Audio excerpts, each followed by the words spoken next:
biar bisa kan. Langsung.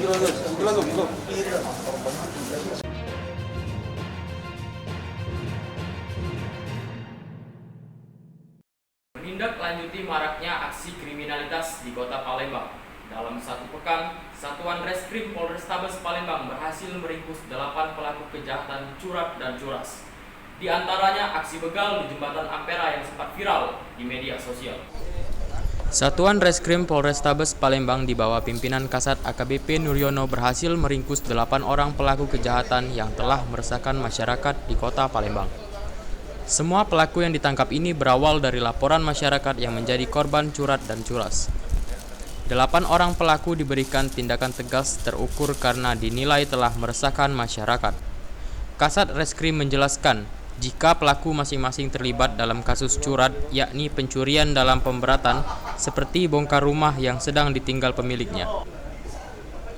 Beberapa kasus lagi seperti yang viral di media sosial, yakni dengan modus berkenalan di medsos, lalu janji bertemu, selanjutnya handphone korban dibawa lari, dan yang terakhir kasus perampasan atau begal di Jembatan Ampera, di mana dari hasil pemeriksaan ada 5 laporan polisi yang kebanyakan korbannya dilukai oleh pelaku. Ada 2 laporan polisi. Yang pertama yaitu LP081 AY ya. Kemudian korbannya ini NS.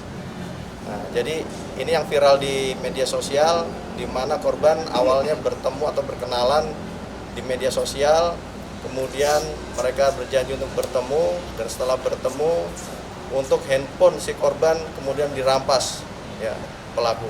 Dan alhamdulillah kemarin sudah kita bisa amankan dan kita lakukan proses.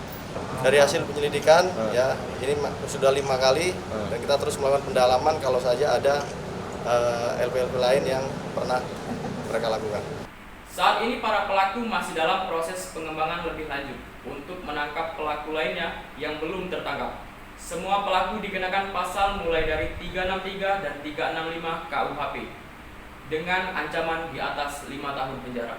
Dari Palembang, Sumatera Selatan, Adel Ari Dermawan, reporter Hotman Ferizal, Palembang Baru TV, melaporkan.